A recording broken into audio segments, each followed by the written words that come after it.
Ce matin-là, Sarah se réveilla comme tous les autres matins. Robbie était déjà parti au travail, ne laissant derrière lui qu'une tasse sale dans l'évier. Elle regarda cette tasse et sentit un vide étrange l'envahir. Combien de fois s'était-elle réveillée seule ces dernières années? Combien de conversations s'étaient réduites à un « Comment s'est passée ta journée ?» suivi d'un mécanique « Bien ».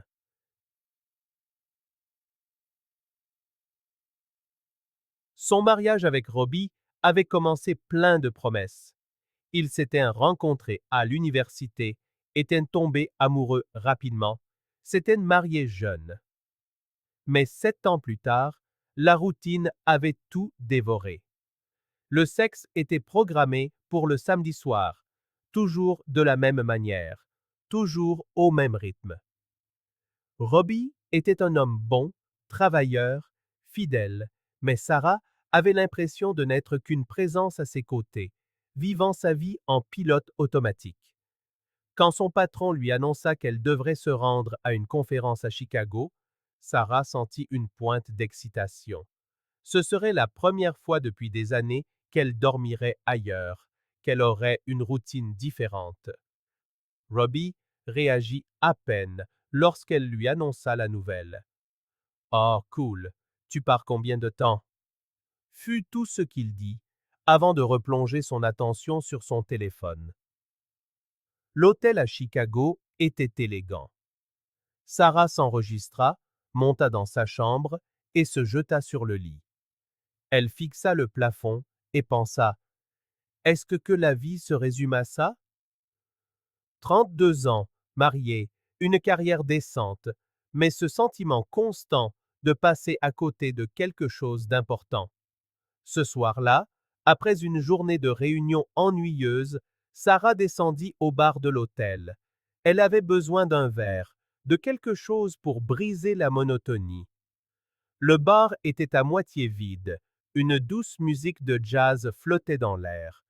Elle commanda un verre de vin et s'assit sur l'un des hauts tabourets. « Première fois à Chicago ?» demanda une voix à côté d'elle. Sarah se tourna et vit un homme d'une quarantaine d'années, cheveux sombres, sourire avenant. Il avait cette sorte d'assurance de celui qui connaît parfaitement l'effet qu'il produit sur les autres. « Oui, c'est bien ça, » répondit-elle, sentant la chaleur lui monter aux joues. « Dylan. » Il lui tendit la main. « Sarah. » Ils commencèrent à parler. Dylan était drôle, intéressé, il posait de vraies questions sur sa vie. Il voulait savoir ce qu'elle pensait, ce qu'elle aimait, quels étaient ses rêves. Depuis quand quelqu'un ne lui avait-il pas demandé quels étaient ses rêves? Sarah but un deuxième verre de vin, puis un troisième. Dylan racontait des histoires de voyage, de lieux qu'il avait visités. Il la faisait rire d'une manière qu'elle avait oubliée. Les heures passèrent comme des minutes. Le bar commença à se vider. Dylan posa sa main sur la sienne et demanda « On monte prendre un dernier verre ?» As. Sarah savait ce que cela signifiait. Son cœur s'emballa. La voix de la raison lui hurlait de dire qu'elle était mariée, qu'elle devait aller dormir, que c'était de la folie. Mais une part d'elle, étouffée depuis des années, murmura « Pourquoi pas ?»« D'accord, » s'entendit-elle dire. Dans sa chambre, tout se passa vite et lentement à la fois. Dylan l'embrassa avec une intensité qui lui coupa le souffle. Ses mains savaient exactement où toucher, comment toucher. Sarah se surprit à réagir d'une manière qu'elle n'avait jamais connue. Avec Robbie, le sexe était une obligation. Avec Dylan, c'était tout autre chose. Elle se sentait vivante, désirée, présente à chaque seconde. Après, allongée à côté de lui, la réalité commença à l'envahir. Qu'avait-elle fait? Sarah sentit sa poitrine se serrer, La culpabilité déferla comme une vague. Elle venait de tromper Robbie. 7 ans de mariage jetés en l'air en une seule nuit. Elle regagna sa chambre à 3 heures du matin. Elle prit une douche, se frottant la peau avec force, comme pour effacer ce qui s'était passé. Elle pleura sous l'eau, se promettant de ne plus jamais recommencer. Mais quand elle rentra chez elle, quand elle serra Robbie dans ses bras et qu'il lui donna juste un baiser rapide sur le front avant de se tourner vers la télévision, quelque chose en elle se brisa complètement. La culpabilité était là, lourde, suffocante, mais il y avait aussi une question. Est-ce que tout ce que je mérite? 3 mois plus tard, Sarah dut de nouveau voyager. Une autre conférence, une autre ville, et Dylan était là. Il avait trouvé le moyen de savoir qu'elle serait dans cet hôtel à cette date. Coïncidence, dit-il avec son sourire, mais Sarah savait que c'était un mensonge, et elle alla de nouveau vers lui. Cette fois, la culpabilité se fit plus faible. Sarah commença à se créer des justifications. Robbie est si distant. Je mérite de ressentir quelque chose. Ça ne veut rien dire. À chaque voyage, Dylan était là. À chaque fois, Sarah cédait. Elle était accro à cette sensation, à cet homme qui lui donnait l'impression d'être plus qu'une épouse invisible. Ce fut lors du 5e voyage que Sarah vit. Dylan avait laissé son téléphone sur la table de chevet. L'écran s'alluma avec un message. « Tu me manques. Quand est-ce que tu rentres? Les enfants demandent après toi. » Sarah prit le téléphone, le cœur glacé. La photo de contact montrait une femme blonde, souriante. Le nom était Maison. « Tu es marié, » dit Sarah, sa voix n'étant plus qu'un murmure. Dylan était sous la douche. Il sortit, une serviette nouée autour de la taille, vit Sarah tenant le téléphone et soupira. « Sarah, tu es mariée, tu as des enfants. » « C'est compliqué, » commença-t-il, mais Sarah était déjà en train de ramasser ses affaires. « Tu es mariée, » répéta-t-elle, sentant la nausée monter, « et moi aussi. » « Qu'est-ce qu'on est en train de faire? » Dylan essaya de la retenir, de lui dire que ce qu'ils avaient était spécial, que lui et sa femme n'étaient ensemble que pour les enfants. Mais Sarah était déjà en train de franchir la porte. Dans le taxi qui la ramenait à l'aéroport, elle pleura. Elle pleura parce qu'elle était devenue exactement le genre de personne qu'elle avait toujours jugé. Elle pleura parce qu'elle avait gâché des mois pour un fantasme aussi faux que tout le reste dans sa vie. La promotion arriva 2 semaines plus tard. Sarah deviendrait directrice régionale, travaillerait depuis le siège, plus de voyages. Quand son patron lui annonça la nouvelle, elle faillit éclater en sanglots sur le champ. C'était comme si l'univers lui donnait une seconde chance. « Je ferai les choses différemment, » se promit-elle. « Je vais réparer mon mariage. » Mais comment répare-t-on quelque chose qui est brisé depuis si longtemps? Sarah commença doucement. Un soir après le dîner, elle embrassa Robbie d'une manière différente. Il parut surpris, mais répondit. Elle prit l'initiative, le guida, appliqua des choses qu'elle avait apprises. Robbie était perplexe, mais heureux. « Où as-tu appris ça? » demanda-t-il une fois en riant. « J'ai lu des trucs, » mentit Sarah, le cœur serré. Mais ça marchait.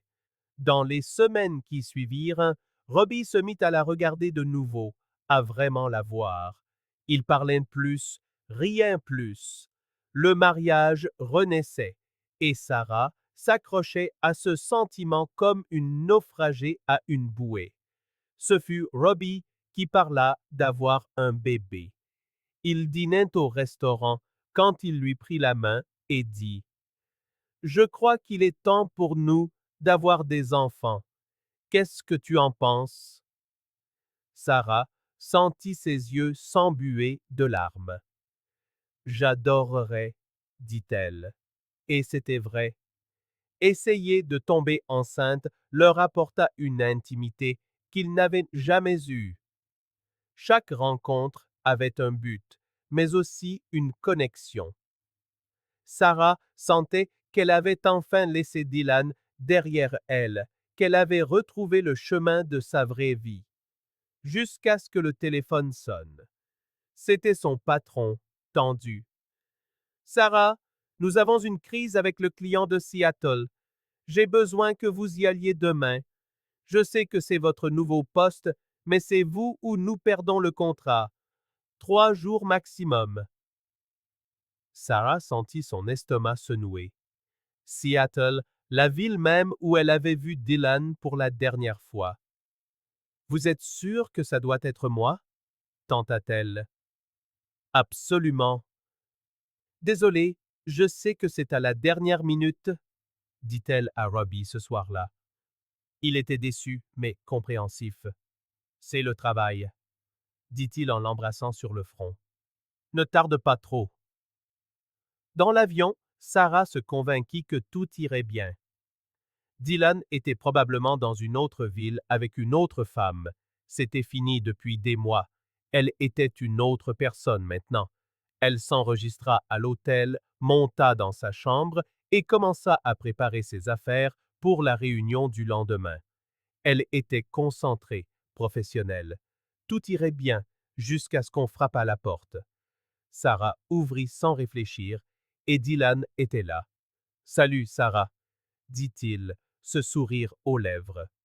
Elle essaya de refermer la porte, mais il mit son pied dans travers. « Attends, je veux juste parler. Comment savais-tu que j'étais ici? » Sarah sentit la peur lui glacer le sang. « J'ai mes contacts. J'ai entendu dire que tu serais à Seattle. Je me suis dit que je te ferais une surprise. » C'est du harcèlement. Vous devez partir. Dylan entra quand même, refermant la porte derrière lui. Son énergie était différente, plus froide, plus calculatrice. « Tu m'as manqué, » dit-il en s'approchant. « J'essaie de tomber enceinte de mon mari, » dit Sarah, la voix tremblante. « S'il vous plaît, partez. » « Tomber enceinte? » Dylan rit. « Avec Robbie, ce type ennuyeux qui te touche à peine? Vous connaissez son nom? Je sais beaucoup de choses sur toi, Sarah. J'ai appris à bien connaître les femmes avec qui je m'engage. » Sarah sentit l'air lui manquer. « Sortez de ma chambre maintenant. » Dylan sortit son téléphone de sa poche. « Avant de partir, je voulais te montrer quelque chose. » Il tourna l'écran vers elle. Sarah sentit ses jambes flageoler. C'était une photo d'elle, nue, dans son lit. Elle se souvenait de cette nuit, mais n'avait jamais remarqué qu'il prenait des photos. « J'en ai plusieurs, » dit Dylan d'une voix désinvolte. « Des vidéos aussi. Tu es magnifique sur les enregistrements, tu sais? » « Vous m'avez filmé? » « Bien sûr, je filme toujours.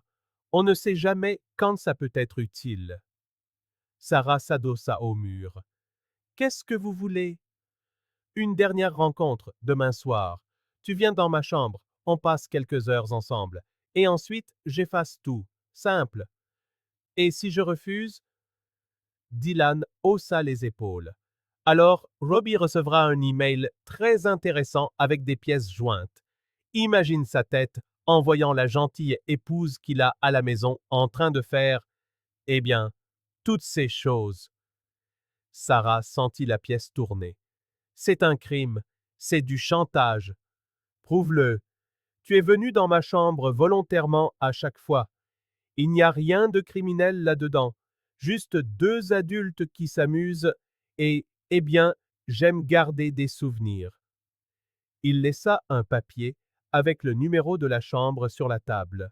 « Demain, 21h. Si tu ne te présentes pas, j'appuie sur un bouton et ta vie devient un enfer. » Dylan ouvrit la porte et partit, laissant Sarah là, paralysée. Elle tomba sur le lit et pleura jusqu'à en avoir mal au ventre. Comment en était-elle arrivée là? Comment avait-elle pu tout laisser s'effondrer de cette manière? L'image de Robbie, voyant ses photos, ses vidéos, lui donnait envie de disparaître. Sarah pensa à appeler la police, mais que dirait-elle? Qu'elle avait trompé son mari à plusieurs reprises et qu'elle était maintenant victime de chantage. La croirait-il? L'aiderait-il? Ou se contenterait-il de la juger? Elle passa la nuit éveillée, pensant à fuir, à disparaître, à tout sauf à céder à cette humiliation. Mais chaque fois qu'elle fermait les yeux, elle voyait le visage de Robbie découvrant la vérité. Le lendemain, la réunion fut un brouillard. Sarah pouvait à peine se concentrer, donnant des réponses automatiques, tandis que son esprit tournait en rond, désespéré. Quand ce fut terminé, elle descendit au restaurant de l'hôtel. Il fallait qu'elle mange quelque chose, même sans faim. Il fallait qu'elle réfléchisse. Elle poussait la nourriture dans son assiette, perdue dans ses pensées, quand la serveuse s'approcha, une femme hispanique d'une cinquantaine d'années aux yeux bienveillants. « Ma chérie, ça ne va pas ?» demanda-t-elle doucement. Sarah leva les yeux, et sans comprendre pourquoi, elle craqua. « J'ai besoin d'aide, » murmura-t-elle. La serveuse regarda autour d'elle et s'assit en face. « Racontez-moi. » Et Sarah raconta tout, chaque détail horrible, chaque erreur, chaque moment de faiblesse.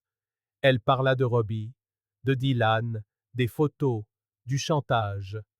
Elle s'attendait à être jugée, à ce que la femme se lève, dégoûtée, et parte.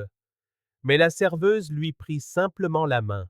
« Je m'appelle Maria, » dit-elle, « et vous n'êtes pas la première femme à me raconter une histoire comme ça. » « Comment ça? » « Je travaille à temps partiel avec un groupe de soutien pour les victimes de violences sexuelles et de chantage. Ce que cet homme vous fait est un crime grave. Mais je suis allé vers lui. J'ai choisi. Vous avez choisi d'avoir des relations avec lui. Vous n'avez jamais choisi d'être filmé, photographié ou de subir un chantage. Ça change tout. Sarah sentit une étincelle d'espoir. Il y a quelque chose que je puisse faire? Maria sortit son téléphone. Laissez-moi appeler une amie. Elle voudra vous parler. 20 minutes plus tard, Sarah était dans une voiture avec deux agents des forces de l'ordre. L'une d'elles, l'agent Torres, lui expliqua le plan. Vous irez dans sa chambre comme convenu, mais vous porterez un micro.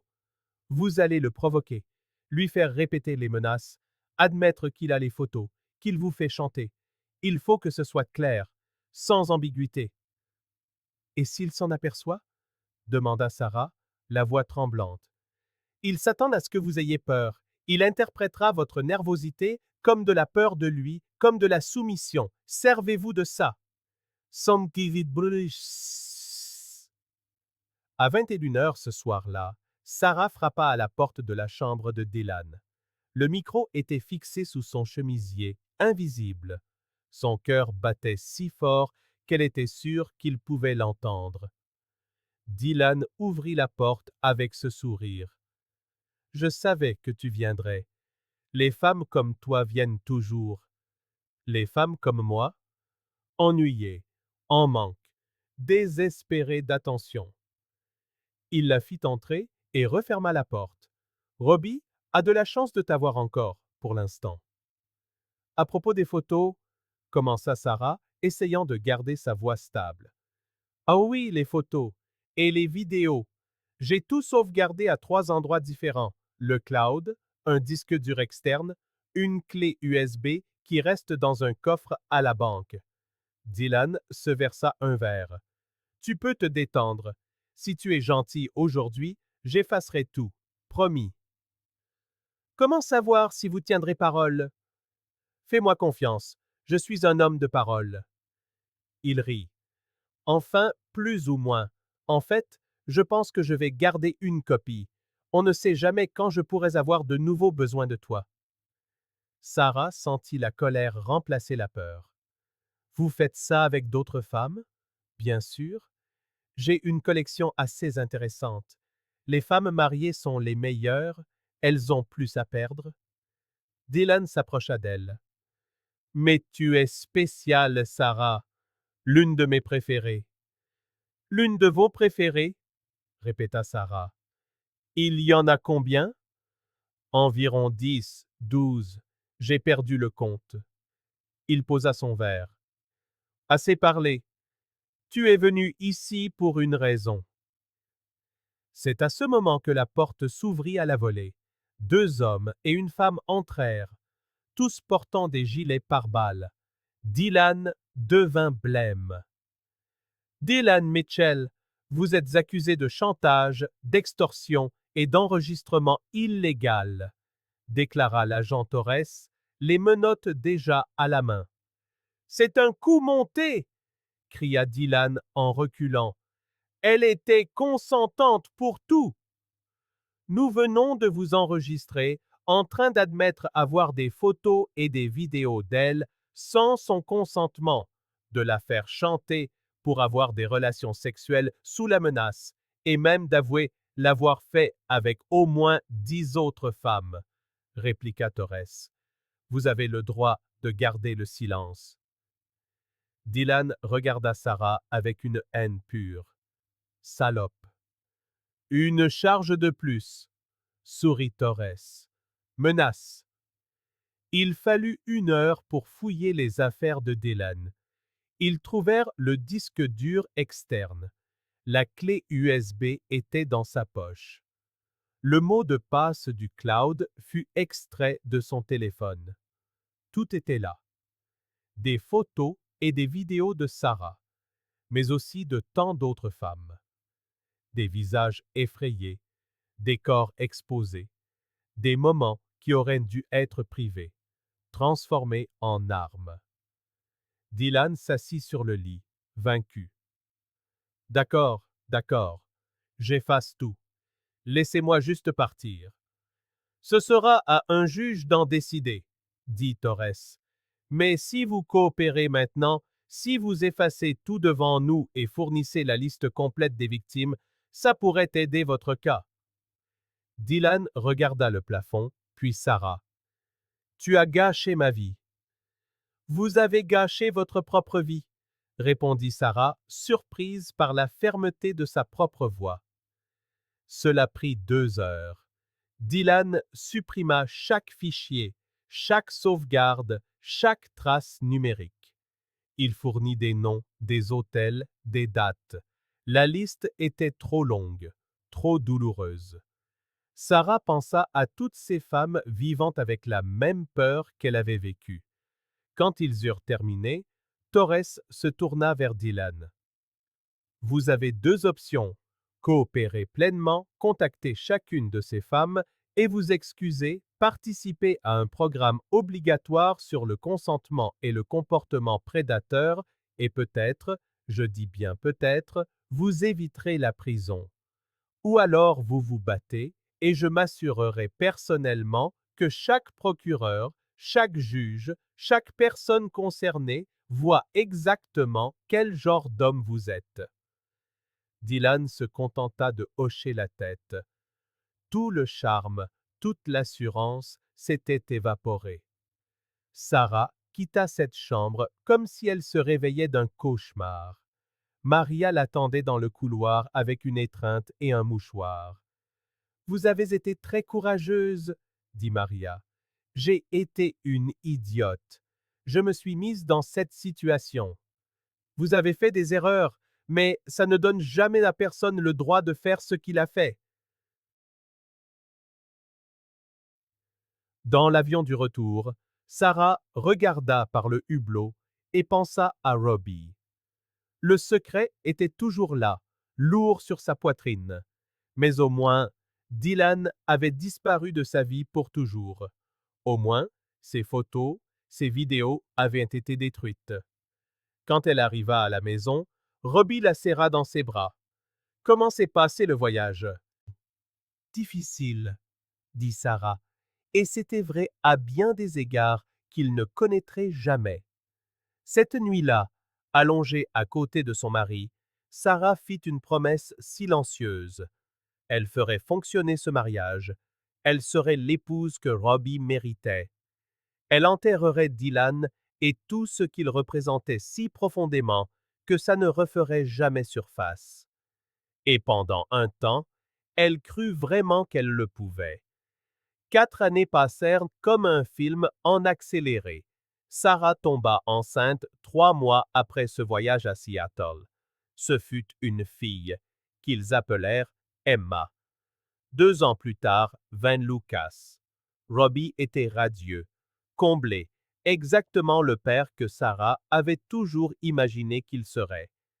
Il se levait au milieu de la nuit pour changer les couches, chantait des berceuses fausses, pleurait d'émotion à chaque étape du développement des enfants. Sarah se consacra à la maternité avec une intensité qui frisait l'obsession. Chaque biberon, chaque bain, chaque histoire du soir était exécutée à la perfection. Elle voulait être la mère que ses enfants méritaient, mais au fond d'elle, quelque part dans les recoins sombres de sa conscience, Sarah savait qu'elle essayait de compenser. Elle essayait d'être assez bonne pour équilibrer l'erreur qu'elle avait commise. Dylan était devenu un lointain souvenir. Sarah pensait rarement à lui, et quand elle le faisait, c'était avec un mélange de dégoût et de soulagement. Soulagement d'avoir échappé, que ses photos aient été détruites, que Robbie ne l'ait jamais appris. La vie avait trouvé un rythme confortable. Robbie avait été promu. Sarah travaillait à temps partiel de la maison pour passer plus de temps avec les enfants. Ils avaient acheté une plus grande maison avec un jardin où Emma et Lucas pouvaient jouer. Les dimanches étaient consacrés au barbecue en famille. Les mercredis soirs, ils regardaient des séries après que les enfants se soient endormis. C'était une vie normale, paisible, sûre. C'était un mardi ordinaire quand tout a basculé. Sarah était dans la cuisine préparant le dîner lorsqu'elle entendit la porte d'entrée s'ouvrir. Robbie rentrait plus tôt que d'habitude. Elle sourit, pensant à une agréable surprise. Chérie, tu es rentrée tôt. Le dîner sera prêt dans... Elle s'interrompit en voyant son visage. Robbie était blême. Il tenait dans ses mains une enveloppe jaune, le genre d'enveloppe qu'on utilise pour le courrier important. Ses yeux étaient rouges. Robbie, que s'est-il passé? Sarah sentit son cœur s'emballer. Quelqu'un était mort. Il avait perdu son travail. Quelque chose de terrible était arrivé. Il faut qu'on parle, dit-il d'une voix étrange, trop maîtrisée. Les enfants sont dans leur chambre en train de jouer. Sarah éteignit la cuisinière et s'essuya les mains. Tu me fais peur quand tu parles comme ça. Qu'est-ce qu'il y a? Robbie s'assit à la table de la cuisine et posa l'enveloppe devant lui. Il la fixait comme si c'était une bombe sur le point d'exploser. J'ai reçu ça aujourd'hui, au travail. C'était adressé à moi, personnellement. Sarah s'approcha. De qui ça vient? D'un homme nommé Dylan Mitchell. Le monde s'arrêta. Sarah sentit le sol se dérober sous ses pieds. Ce nom, ce maudit nom qu'elle avait enfoui si profondément. Je, commença-t-elle, mais sa voix la trahit. Tu connais ce nom, affirma Robbie. Il la regardait maintenant, scrutant son visage, cherchant la moindre réaction. Et il la trouva. Sarah sut qu'il l'avait trouvée, car elle vit le moment précis où le soupçon se mua en certitude dans ses yeux. Robbie, je peux tout expliquer. Alors c'est vrai, tout ce qu'il y a là-dedans est vrai. Il ouvrit l'enveloppe et en sortit plusieurs feuilles. Je veux l'entendre de ta bouche. Avant de lire ça à voix haute, je veux que tu me dises la vérité. Sarah s'adossa au comptoir. Ses jambes tremblaient si fort qu'elle craignait de tomber. Qu'est-ce qu'il a écrit? Sarah, la vérité. Maintenant. Il y a 4 ans, lors d'un déplacement professionnel, j'ai eu une liaison. C'était une terrible erreur. C'est fini. C'est fini depuis des années. Une liaison, répéta Robbie, sa voix commençant à monter. Tu as couché avec un autre homme. Dis-le clairement. Sarah sentit les larmes lui monter aux yeux. Oui, je t'ai trompé. Mais c'était il y a longtemps, et je... Combien de fois? Robbie. Combien de fois? Cria-t-il, et Sarah entendit Emma pleurer dans sa chambre. Plusieurs, murmura-t-elle. Pendant quelques mois, à chaque fois que je voyageais. Robbie laissa échapper un rire amer, dénué de toute gaieté. Quelques mois, et tu rentrais à la maison en faisant comme si de rien n'était. Tu m'embrassais, tu dormais à côté de moi, tu te réveillais avec moi. J'ai tout arrêté. Quand j'ai découvert qu'il était marié, j'ai mis fin à tout ça. Oh, donc tu as des principes moraux, comme c'est réconfortant.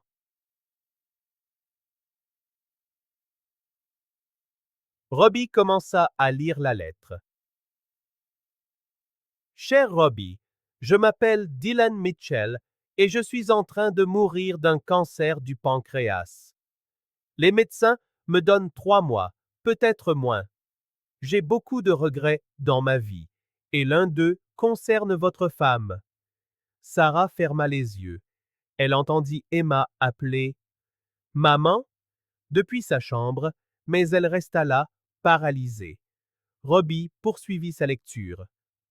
Pendant des mois, Sarah et moi avons entretenu une liaison. Elle venait dans mes hôtels. Nous passions la nuit ensemble. Je l'ai maltraitée, je l'ai manipulée, j'ai fait des choses qui me font honte aujourd'hui. Je vous écris car je pense que vous méritez de connaître la vérité avant que je ne parte. Votre ami plein de regrets, Dylan Mitchell. Il ment sur certaines choses, dit rapidement Sarah. Il a été arrêté. Il me faisait chanter avec des photos. La police? Des photos? Robbie se leva d'un bond. Il y a des photos? Il y en avait. Elles ont été détruites. La police lui a tout fait effacer. La police était impliquée et tu ne m'as jamais rien dit? Robbie passa les mains dans ses cheveux. Qu'est-ce que tu m'as caché d'autre? J'essayais de te protéger, de protéger notre famille. Notre famille. Robbie rit de nouveau de cette horrible manière. Emma et Lucas, sont-ils mes enfants? Sarah eut l'impression de recevoir un coup de poing. Comment peux-tu demander ça? Comment je peux? Explosa-t-il. Tu m'as trompé pendant des mois, tu as caché une liaison, une affaire avec la police, des photos, et tu t'étonnes que je remette en question la paternité des enfants?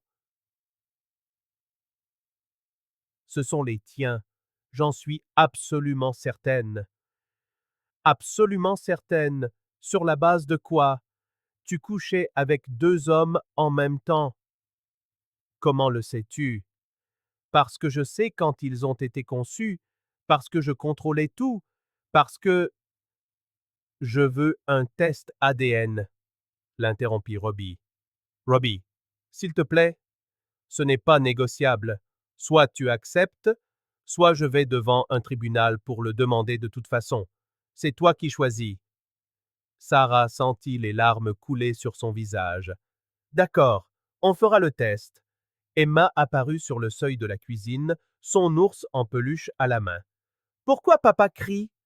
Robbie regarda sa fille et Sarah vit le moment où il se brisa. Il s'agenouilla et ouvrit les bras. Viens là, ma chérie. Papa était juste un peu énervé à cause du travail. désolé d'avoir crié. Emma courut vers lui et le serra dans ses bras. Robbie ferma les yeux et la tint contre lui comme si elle était la seule chose réelle au monde. Quand il les rouvrit et regarda Sarah, il y avait quelque chose de cassé en lui, quelque chose qu'elle savait ne jamais pouvoir réparer. « Je vais dormir dans la chambre d'amis, dit-il d'une voix morte. Demain, nous irons au laboratoire faire le test, et après, on décidera de ce qu'on fait. Les 3 semaines qui suivirent furent un enfer silencieux. Robbie adressait à peine la parole à Sarah. Il était un père présent pour les enfants, jouait avec eux, les mettait au lit. Mais chaque fois qu'il la regardait, un mur de glace se dressait entre eux. Sarah tenta de parler plusieurs fois. Elle expliqua que leur mariage traversait une période difficile, qu'elle s'était sentie invisible, que Dylan avait été une erreur qu'elle regrettait chaque jour. Robbie écoutait en silence, puis quittait simplement la pièce. Les résultats du test arrivèrent un jeudi. Sarah donnait le bain à Lucas quand Robbie entra dans la salle de bain avec l'enveloppe scellée. « C'est arrivé, dit-il. Tu veux l'ouvrir seul? Demanda Sarah en s'essuyant les mains. Tu connais déjà le résultat, n'est-ce pas? Tu es si confiante. Ce sont tes enfants, Robbie. Il déchira l'enveloppe sur le champ, lut en silence. Sarah vit ses épaules se détendre à peine. Il lui tendit le papier. Probabilité de paternité de 99,9% pour Emma.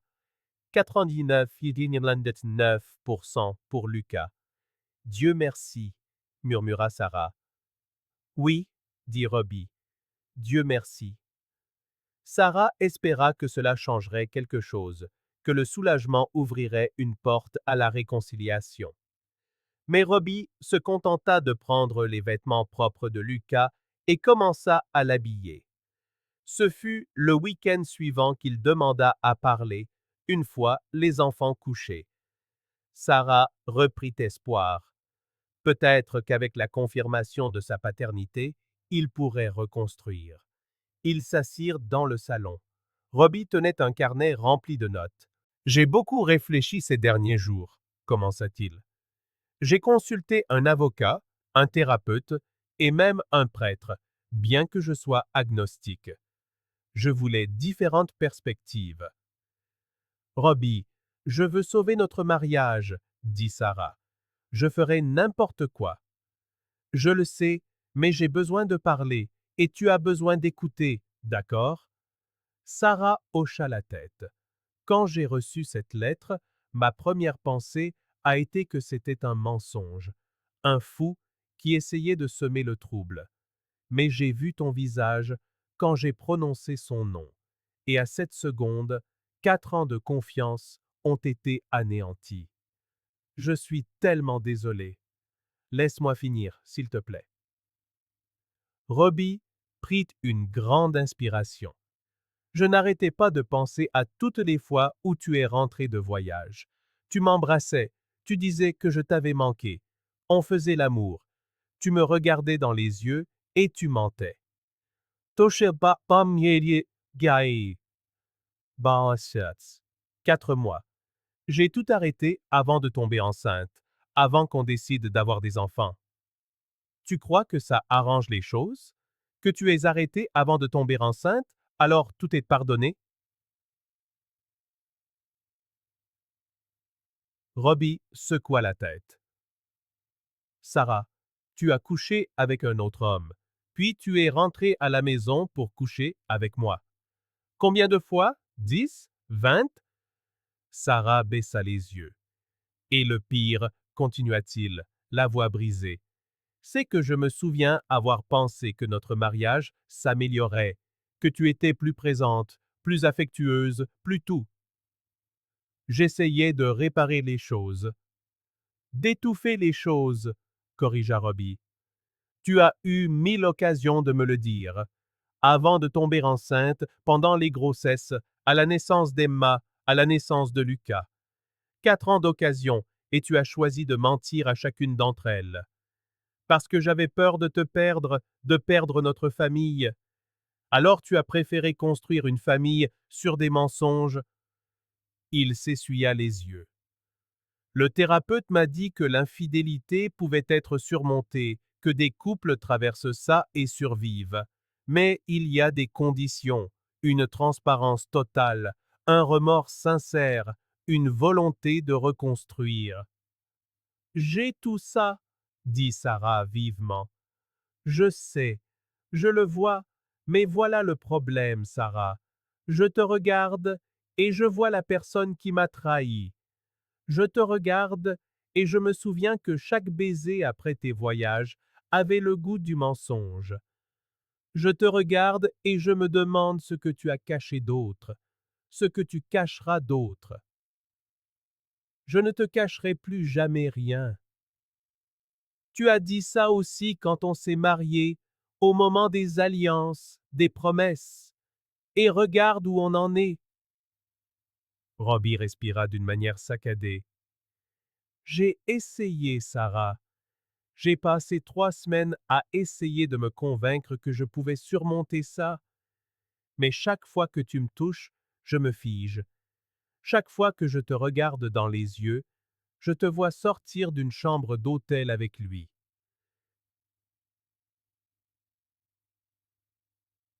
Ça peut se travailler en thérapie, avec le temps. J'ai consulté 3 thérapeutes différents. Tu sais ce qu'ils ont tous dit? Que si j'envisage de rompre avant même d'essayer la thérapie, c'est que la décision est déjà prise. Je cherche juste une permission. Sarah sentit sa poitrine se serrer. Tu veux le divorce? Je veux pouvoir regarder ma femme sans ressentir de dégoût. Je veux pouvoir la toucher sans trembler de colère. Je veux pouvoir faire confiance à nouveau. Et j'ai essayé de me convaincre que c'était possible, mais chaque fois que je ferme les yeux, je vous vois tous les deux, et ça me tue. Robbie, s'il te plaît, je veux le divorce, dit-il, les mots sortant comme du verre brisé. Je demanderai la garde partagée, 50-50. Je serai présent dans leur vie. Je continuerai d'être le père qu'ils méritent. Mais toi et moi, c'est fini. Sarah se mit à pleurer comme elle n'avait jamais pleuré de sa vie. De gros sanglots, laids et désespérés. Robbie se leva, s'approcha d'elle, posa une main sur son épaule une seconde, puis la retira. Je t'aime encore, dit-il doucement. C'est ça qui fait le plus mal.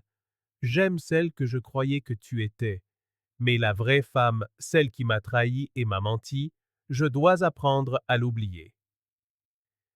Il partit dans la chambre d'amis et ferma la porte.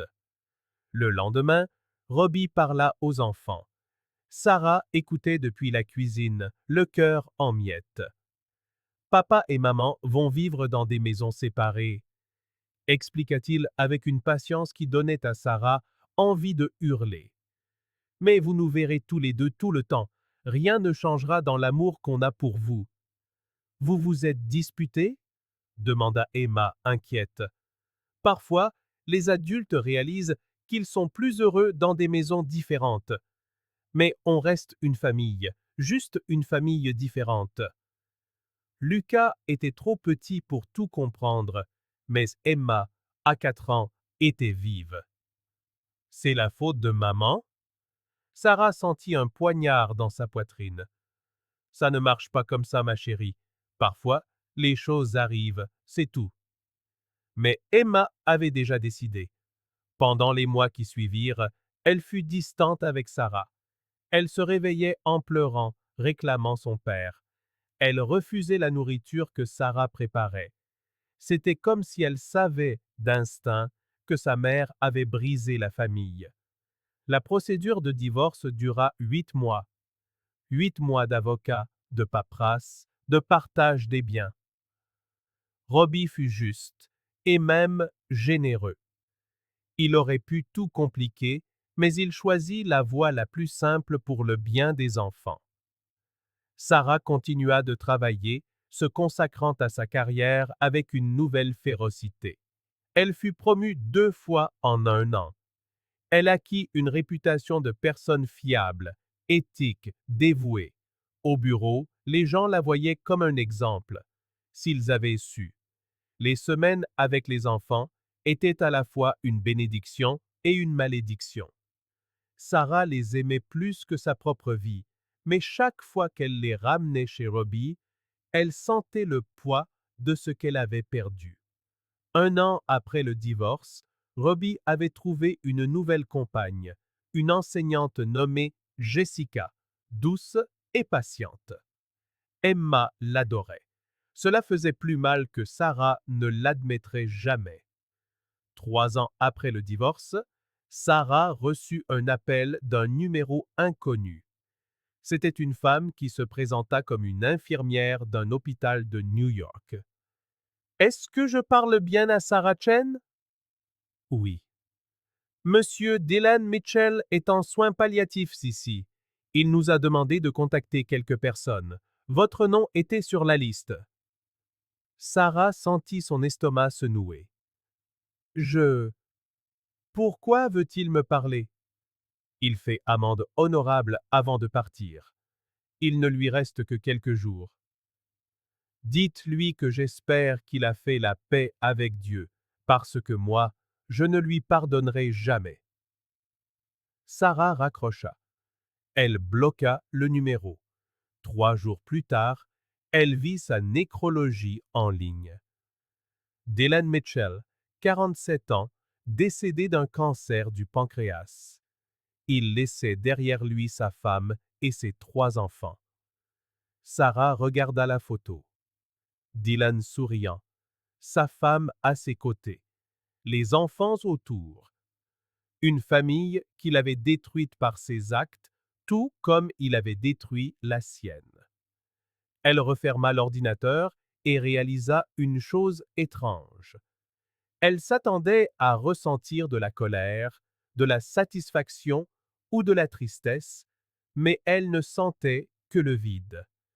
Dylan avait été une présence si destructrice dans sa vie, et maintenant, il n'était plus rien. Mort, disparu, et la vie continuait. Sarah regarda par la fenêtre. Emma et Lucas étaient dans le jardin. C'était son week-end de garde. Emma avait maintenant 8 ans, Lucas 6. Ils étaient plus grands, plus indépendants. Emma était toujours plus proche de son père, mais elle s'était habituée à la dynamique des 2 maisons. Maman, cria Lucas, viens jouer avec nous. Sarah sourit et sortit. Elle joua à chat jusqu'à en perdre le souffle. Elle prépara le dîner, des spaghettis, leur plat préféré. Elle leur donna le bain, lut des histoires, chanta des berceuses. Quand ils furent tous les 2 endormis, elle s'assit et prit un carnet. Elle avait commencé à écrire récemment, rien qu'elle ne montrerait à personne, juste des pensées. Dylan est mort aujourd'hui, écrivit-elle. J'ai toujours imaginé que je ressentirais quelque chose quand ce jour viendrait, mais je ne peux que penser à tout le temps qu'il a perdu, à tout le temps que j'ai perdu. Il a passé sa vie à manipuler des femmes, à collectionner des moments volés, à bâtir un château de mensonges, et à la fin, il est mort seul dans un hôpital, en essayant de se faire pardonner par des étrangers qui le haïssaient. Sarah s'arrêta d'écrire et regarda les photos sur le mur.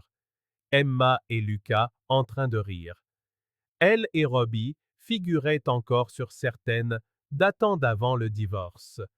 Elle avait proposé de les enlever, mais Robbie avait dit que les enfants méritaient de se souvenir du temps où ils étaient une famille complète. Il avait raison. Il avait toujours raison. Sarah retourna à son carnet.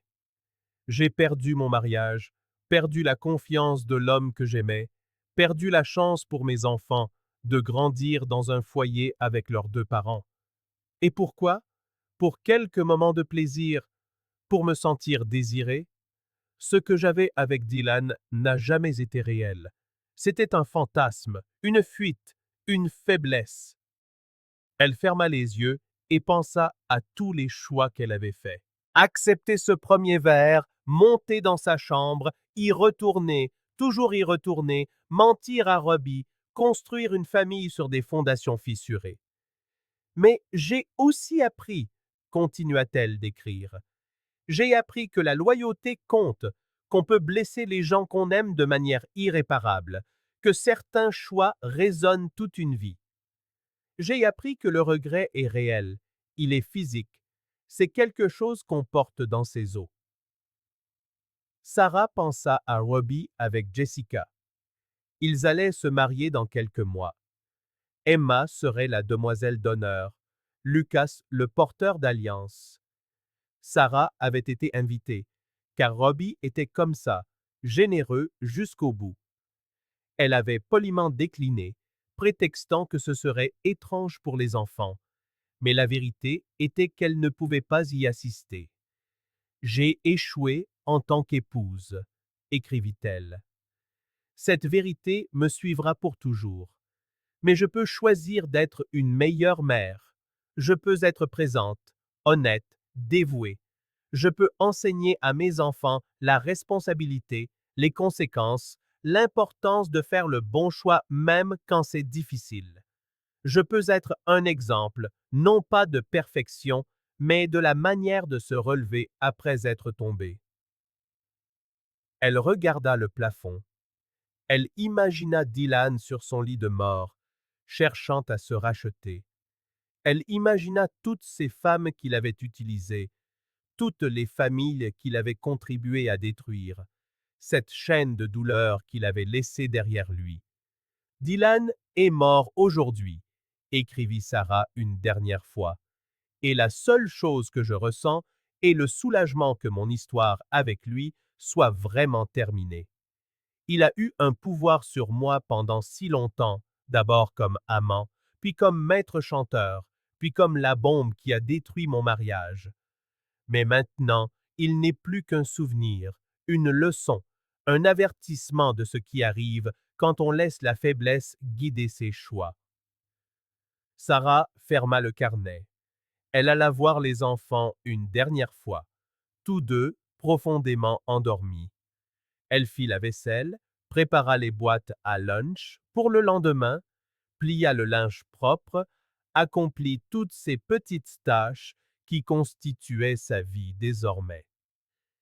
C'était une vie plus petite que celle qu'elle avait imaginée, seule à 39 ans, divorcée, avec 2 enfants de parents séparés, mais c'était une vie honnête. Une vie qu'elle avait reconstruite à partir de rien, après avoir failli tout perdre. Sarah éteignit les lumières et alla se coucher.